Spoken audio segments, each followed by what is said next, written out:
Hearthwarming Evil by tortfeasor. Chapter 7. A Long Way From Home. As she trudged through the snow, Twilight Sparkle couldn't help but thinking about Soren's words to her when she had gone to Dirtville the night of the first riot. There were an awful lot of Earth ponies in New Unicornia who wouldn't care about the consequences. They considered taking her with them, well worth whatever came their way afterwards. What they think about Rarity with them. Twilight never particularly feared Earth ponies. Feared what might happen if she met the wrong Earth pony at the wrong time, yes, but not the tribe as a whole. Being surrounded by 300 Earth ponies, with only 2 other unicorns and 2 Pegasi, however, was pushing her serenity on the matter to the breaking point, as he wasn't particularly sure of Fluttershy's abilities, or Lyra's willingness to defend herself if it came to it. No, Twilight forced the thoughts out of her head through sheer willpower. The few Earth ponies she'd spoken to had almost been pathetically glad to get out of Platinum City. More than a few of them had thanked her almost hysterically profusely for setting it all up. Yet again, Twilight found herself dwelling on unpleasant question of how bad had unicorns made things in Dirtville for such a dirty, emancipated bunch of ponies to be falling over themselves to brave the cold and wilds for a chance to escape. I don't like any of y'all unicorns. Applejack, unlike the bulk of her fellow Earth ponies, was profusely grateful for nothing, as he was not going to let pass the opportunity to make that fact abundantly clear to Rarity. That sorcerer of yours made a good turn a few weeks ago. That's pretty list my list of good things that have come from unicorns. I could hardly write my name because y'all won't let us set up any schools. I can't work on an apple farm, which is my special talent by the way, because y'all have mountains of paperwork for an Earth pony to do anything. My little sister can't go outside to play because y'all don't get 2 hoofs if our sweets are safe. My mom and pop died with sickness that any unicorn could have got cured in 2 shakes of a hoof, but not an Earth pony. So yeah, well I guess what I'm saying, Your Highness, is that I'm one subject who does not approve of what you're doing with the place. And I'll thank you very much to know that everything I said happened long before this somber farmer took over. So I had no idea how Applejack was still able to muster such energy. They run straight through the night to catch up with the band of ponies going to Ponyville. Twilight had long since been reduced to putting one hoof in front of the other. Magic, coherent thought, or everything above movement was out of the question as far as he was concerned. Okay, Twilight, here's a mana potion. Oh wait, they don't exist, did they? Rarity was handling the situation far better than Twilight could have. Of course, Rarity had the advantage of not being exhausted until a collapse. Miss Applejack, I am quite grateful for your assistance, doubly so considering the circumstances, but I feel compelled to ask why you aren't simply laying low somewhere in the hopes that Samba and I will lead the unicorns to a mutually inflicted destruction. Applejack let out a deep breath, then steamed to the cold before replying. I think I've made it pretty clear that I'm not a fan. But as bad as you are, Sabra is a million times worse. You neglect us, except when you're putting more walls between Earth ponies and decent living. Bad as things were before Sabra, they've gotten a lot worse since Lake Heim. He doesn't think he's had a good day unless he came up with some new way to grind our noses to the dirt and take more of what little we have away from us. Sometimes, I think he'd be perfectly happy in a new unicorn without Earth ponies, and I think he'd be perfectly happy to send us all on our way. Really? Rarity said, with considerable equanimity. I don't suppose it's the ringing endorsement I was hoping for, but it's always nice to know that one could do worse, although I suppose I owe you my thanks. I have far too many fawning courtiers who only tell me what they think I want to hear. Being told that what one wrong thing could be worth is worth its weight in the bits in the palace. You're welcome. Twilight didn't think that Applejack had quite expected to be thanked after pouring out lifetime resentment to the unicorn. Many other Earth ponies regarded it as a prime symbol of their oppression. Twilight? Twilight was too tired to even jump at the surprise of Lyra, suddenly speaking right behind her. You don't think Sabra would actually do that, would you? Kill all the Earth ponies in Unicornia, I mean. He couldn't possibly be that crazy. I don't know. Twilight rubbed her eyes dry from the lack of sleep. It would be a disaster if he did. Most ponies don't know this, but Clover the Clever and Princess Platinum didn't just use some incredible spell to seal the Wendigos and give us summer. They boosted their magic with the life guarantee for Chancellor Puddinghead and Smart Cookie. What's been keeping that seal up for the past 1,000 years, though, is the unity, however strained and uneven, between the three tribes. If Sabra takes the Earth ponies out of the equation, I'm worried that we find ourselves in a never-ending winter. Use their life guarantee? Lyra sounded ready to vomit in snow. How could they? Desperation, I guess. Twilight dearly regretted leaving Clover's journal behind. She had so many more questions than it might have answered. Life energy is a disturbing but incredibly powerful source of magical energy. If you collected enough of it, there's practically nothing you couldn't. That's it! What's what? Bonbon, who had been silently walking beside Lyra, asked. That's what Sabra's doing. Twilight felt a rush of excitement wash away her fatigue. I found him in the palace before fleeing Platinum City. He was using some sort of magic I couldn't understand at all. Not to mention that none of my spells seemed to do more than annoy him. Bonbon, have you ever heard of ponies coming out of a penal colony? Of course not. Bonbon looked as though she would rather forget those places even existed. If things weren't so bad, you think I'd been able to get 300 Earth ponies to leave Platinum City at literally a moment's notice? I know. Twilight barreled on, having caught the attention of the ponies nearby. Think about it, though. There's an awful lot of ponies Sabra's killing. There's an unbelievable amount of life energy he could be drawing away if he's worked out how. When I fought him, he kept going on about Celestia and Luna and how they wouldn't stop him this time. That's what he was shouting when he came for Sweetie Belle and myself. Rarity interjected into the conversation. But what does it mean? It seems he's crazy, for one. Twilight had no doubt of that. Everyone knows that Celestia and Luna are just old ponies' tales. But even if Sabra believed in two mythical goddesses is as crazy as, I don't know, believing in humans, what matters is that he's acting on it. He said that he wanted to become the god of ponykind. I don't know if Sabra can actually pull it off, but the life energy he's been stealing definitely is giving him powers beyond any normal pony. At this point, I think he pretty much have to be a goddess like Celestia or Luna to defeat him. Twilight heard Lyra taking a deep breath behind her. Right. She suddenly remembered Bonbon saying earlier to avoid any mention of humans or any other pony legends that could potentially set Lyra off on a rant. It would end up as an hour or more of her life that she would never get back. However, before Lyra could launch into a vicious tirade, the air was split by the blood-chilling sound of a Pegasus war horn. Sabra had found him. Twilight was well aware that the Earth ponies were far from helpless. Her own experiences during the riots were an object lesson in that fact. This particular bunch, however, was tired, hungry, unarmed, and had been picked by Lyra and Bonbon to be as peaceful as possible in order to give the best first impression. They would be nothing more than target practice for a hardened squad of Pegasus guards with orders to leave only bodies. Their only advantage was that it was a very small group, no more than a dozen who had found them. With luck, the still falling snow would mute the warhorn long enough that the nearby groups might hear and come to their aid. Deadly, trained professionals, the Pegasus guards loyal to Sabra banked over a dove on them. Twilight wants to see unhooked, unlimbered, and unsheathed, and unstrung a rather varied assortment of weapons. Where are he? Lyra! Twilight shouted to the other two unicorns. Get over here! I need to use your magic! Linking unicorn magic had several advantages and disadvantages. The biggest disadvantage was that none of the linked unicorns could use the full extent of their magical power. On the other hand, and much more relevant to Twilight's situation, it allowed the linking unicorn to seamlessly blend what power was available. Twilight reached out, grabbed Rarity and Lyra's magic, and started weaving a spell. The Pegasus guards would do their worst damage in the initial cycle of dives.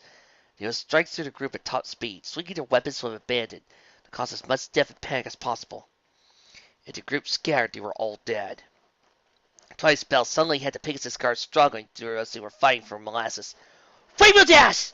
Twilight shouted. Get up there while they're distracted, and see if you can fit in their numbers! Rainbow Dash took off a disperse of snow. Twilight watched, still holding their spell, as two glinting objects appeared in Rainbow Dash's hooves. The attacking Pegasus guards were mirrored in a formation that normally would allow them to spread chaos. Unfortunately for them, at least, the same formation allowed Rainbow Dash to speed between two of the guards. Spurts of red, and the way that they plummeted to the ground, no longer under the effects of Twilight's spells, said that their attackers were down to 10.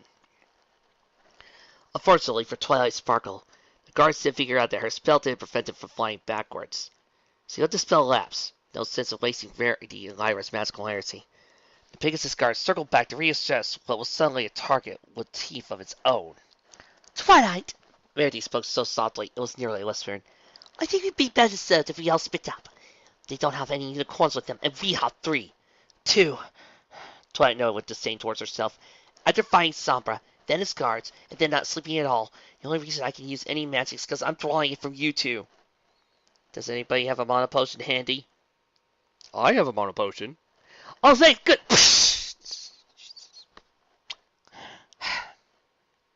Darn it. And I don't think I'd be much use on my own. Lyra stuck a hoof out for attention. I have pretty much 0 defense training, but all I could do is play sad music at them and hope it makes them feel bad about themselves. Then, Verity abruptly broke off from the link. You two should be able to work together, and I think it's high time I give everyone a lesson in how helpless I really am. Kill the rebel princess and their blood traitor! Apparently, Rainbow Dash hadn't gotten to Commander, and while they were formulating their own strategy, the Pegasus guards had been coming up with theirs. The good news was that the Pegasus guards seemed content to ignore the mass refugees for the time being.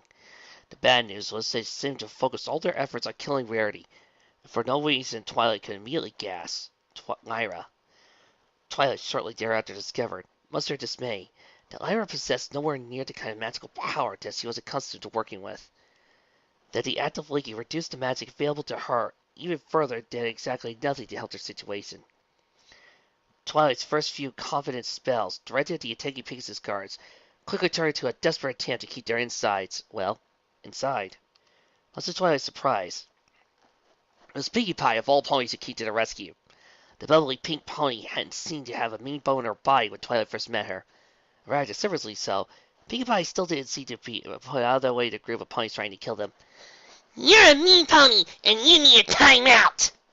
Pinkie Pie sounded more like she was handling an upset foal instead of landing on a Pegasus guard's neck, with sickening grunts that reduced their attackers to 9. Up above, Twilight heard the clash of metal on metal, went to see Rainbow Dash occupy 2 more Pegasus guards. A quick glance showed Rarity, and surprisingly enough, Applejack, holding up their own against 4 Pegasus guards. Twilight and Lyra had been holding off 4 guards of their own, until their attackers were abruptly reduced by Pinkie Pie's entry.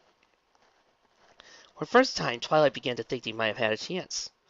They were outnumbered, not quite 2 to 1, true, but they had 2 unicorns to a guard's none, and Twilight was beginning to learn how to operate under the constraint of Lyra's reduced magical abilities.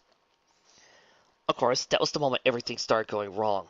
Applejack was unleashing a rage she had waited her whole life to vent. But she was tired, even for a nerf pony, as he was a rank amateur going up against ponies who had been trained day in and day out on the art of killing. Twilight watched the guards practice in the palace courtyards more times than she could count. One of the most common kills for an axe-wielding pony was to use the after their axe to trip up the opponent, then swing the axe around into the exposed chest, throat, wherever the guard felt like delivering the killing blow. By the ornamentation on the axe, Twilight could tell that Applejack had run afoul of the commander of Pegasus guards. He couldn't possibly mess up such a basic move, and he didn't. Until, at least, Rarity tore the axe from his mouth with a pulse of magic that startled even Twilight sparkle. The commander seemed so shocked when he turned to look at Rarity, he apparently didn't notice that the blood seeping from his mouth was the result of several of his teeth making the journey along with the axe. You brutes! I've killed more than enough of my subjects! Twilight never seen such a killing glare in Rarity's eyes. Go freaking Rarity. She wondered, not without some fear, just how deadly Rarity could have been had she dedicated herself to grammar arts. I'll knit you fillet of filthy, evil hoes on one more innocent pony! The Pegasus commander started shouting something. Twilight assumed it was an order for all his subordinates to concentrate on Rarity. What came forth, however, was a spurt of blood as he found that he was missing several teeth. That distraction was all Rarity needed to open his throat halfway to the back of his neck, with her axe. Pegasus commander collapsed into a very surprised Applejack, and started straining her as the surrounding snow colored a fresh spilled blood. Lyra looked at Twilight in the hopes that the remaining 8 attackers would lose heart at the death of the commander. Twilight knew better. Pegasus guards were trained to get angry in such circumstances. The 3 guards trying to kill Lyra all had swords in their mouths. and he leapt towards him as one. With a much better handle on her limits, Twilight funneled Lyra's magic into compressing the snow in front of her to set her guard into ice, or more specifically, a spear of ice. Unlike the helpless unicorn, Twilight had used his stunning trick on the previous night. The Pegasus guard had flames to fly away with. However, he also had compatriots close enough to either side that his wings couldn't unfurl completely. He did manage to slow his fall somewhat. It proved enough to ensure that the spear of ice didn't completely impale him. He probably found that scant comfort as blood began to run down the ice towards the ground and his eyes dulled. Even before the impaled guard stopped twitching, a body fell with a heavy thump that shattered the icicle. Twilight, Lyra, and the Pegasus guards looked back in surprise to realize the body was yet another guard missing several organs vital to life, courtesy of Rainbow Dash. 6 attackers left. Twilight thought she had looked into Rarity to see her outnumbering her attackers 1 to 3. Let me read that again, because I don't think you understand the awesomeness of that situation, but 6 attackers left. Twilight thought she looked to see Rarity outnumbering her attackers 1 to 3. They all underestimated what the crown princess of New Unicornia was capable of. Twilight was glad that her lesson, in fact, unlike the Pegasus guards, would not prove her last. 6 quickly fell to 5 as Piggy came on top of for whatever she appeared on the same cord of bailey wire she had when Twilight and Lyra visited Bonbon's shop. Like that encounter, however, Piggy Pie proved us how deadly an ordinary item could prove in the right hose. Almost before Piggy Pie's unaware opponent had stopped futilely kicking his left rear hoof, Applejack reduced their attackers to 4. The Pegasus guards had clearly thought out her action, and Applejack used that advantage to exact a terminal revenge. Applejack had come off from an apple farm where, she proudly boasted, she had bucked apple trees. A lifetime of building those muscles allowed her to kick a tossed-up rock hard enough to have fatally embedded itself into the skull of a luckless target. Rarity completed a trifecta of a disaster for the Pegasus guards when, using the distraction of the last guard's companion dropped dead without a sound, she buried her appropriated axe to his head. Even outnumbered and clearly in a hopeless situation, the remaining 3 Pegasus guards fought with professional grimness. In another world, Twilight would have respected them for that. In the world where she lived, Twilight just wanted them dead. Twilight got her wish. The last Pegasus guard met her end as Rainbow Dash opened her nearly from the neck to the haunches with a taunt about being on the wrong end of the talent versus raw genius. Breath steaming in the cold, Twilight cast her eyes all around her, waiting for a reinforcing group of Pegasus guards to dive on them. Those reinforcements never came. The snow must have muffled the war horn of the group that spotted them. Oh my goodness. Applejack, just already struggling to stay upright, was bowled over by Fluttershy, showing more gusto than Twilight ever imagined she had. Just stay still, Applejack. You've lost a lot of blood, but if I get starts to flow, and you take it easy for a while, you should make it. Yeah. Relax, sir, can you? Applejack seemed like a considerable community for a pony situation. This ain't mine. Well, most of it ain't mine. He's the one who lost a lot of blood. Applejack somehow managed to free a hoof to the point in general direction of the Dame Pegasus guards, in particular the commander who met his end bleeding all over her. First I looked to where Applejack was pointing, and immediately started dry heaving in the snow. Fluttershy! Rainbow Dash flew over to her friend as fast as she flowed to save their lives. Look at me, Fluttershy. Deep breaths, come on. I don't want to carry you the rest of the way. You still with me? Good. Now come on. None of us are hurt too badly, and you don't need to see this. Twilight had been rather impressed with Rainbow Dash's abilities during the fight. It was clear that she advanced on her ability alone.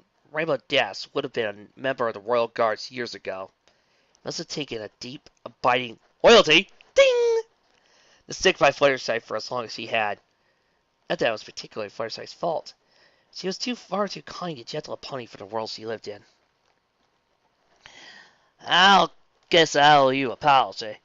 Applejack had stumbled back to her host and dragged herself, not quite literally, over to Rarity. I haven't given you any reason to stick your neck out for me. Now, Will's pretty gutsy of what you did back there. I ain't saying I'm a fan yet, mind you, but maybe, just maybe, you aren't all hot air. When?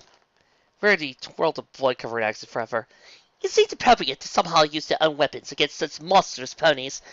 I meant it when I said I wouldn't allow Samba to kill any more innocent ponies. And I certainly wasn't about to let his thugs kill a pony with 100 of them. Besides, this is all proved very enlightening. We were outnumbered and equipped, a poorly trained in comparison, but by having all three tribes working together in unison, we were able to win with only a minor injuries on our part. If we make it through all this, I do believe I'll have a great deal of thinking to do about a great many things. The refugee Earth ponies had gone some distance from the fight, nearly half a mile, but they had little difficulty finding so many tracks back to the main body. Lyra! Bonbon, who appeared to be corralling a number of ponies, started running towards them as soon as they came into view. Are you okay? You didn't get hurt anything, did you? We're the ones who did most of the fighting. We're kind of hurt too. We're fine, by the way. Yeah, we're perfectly okay. Reasonably well. You can check up on us if you want. Just start smooching! Fine. Lyra slaps against Bonbon, as though the other pony were the only thing holding her up. Exhausted is all. I don't think I've used that much magic in such a short time in, well, ever. Sorry, I'm just used to having a bit more magic at my disposal normally, and it took me a while to get used to using your magic. Twilight sent a apologetic look at Lyra. Then, seeing how casually Lyra leaned against Bonbon, Twilight had a eureka moment. That's it! That's why Savar told those guards to go after Rarity and you! That's what? Lyra took a few steps away from Bonbon.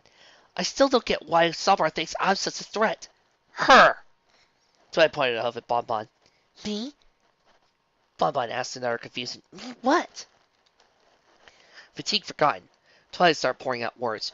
Whatever Sabar intends for the Earth ponies, he needs to whip unicorns and Pegasi into a frenzy of hatred against them. You two are the single best argument against everything he stands for.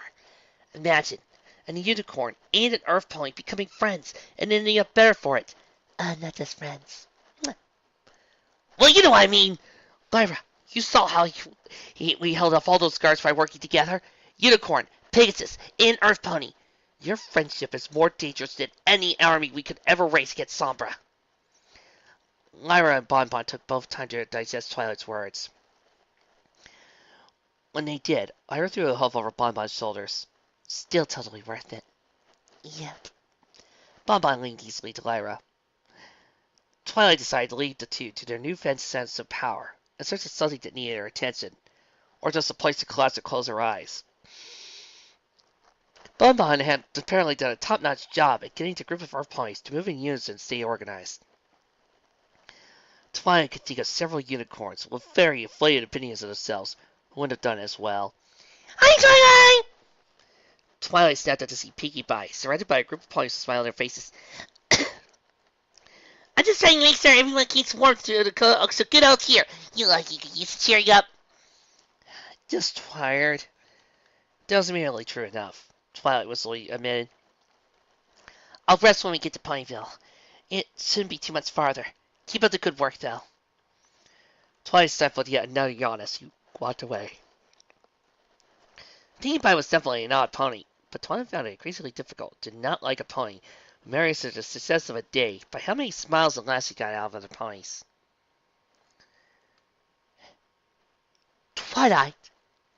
Twilight nearly stumbled to the ground as he turned around to see Rarity walking up to her, followed by Rainbow Dash.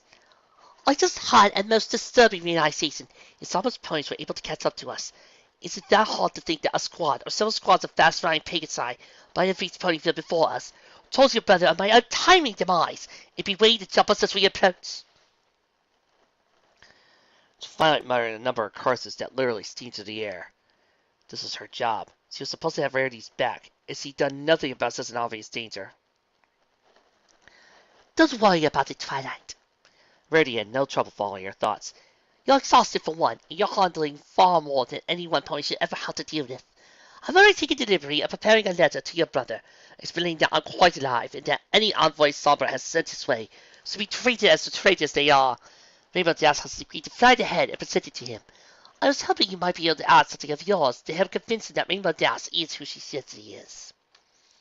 Twilight started running through her entire brain for anything she had on her descending armor would now come directly from her. She closed her eyes to better think, and immediately stepped her woman as she felt the sleep descending. Stumble did, however, provide an answer to her corundum. Miss Smarty Pants! Tully swung her saddlebag around with her host to fist for her old toy. It was a toy I had when I was a foal. I meant to leave it with Sleepbell when I hit her, but I've forgotten all the chaos. My brother should definitely recognize this.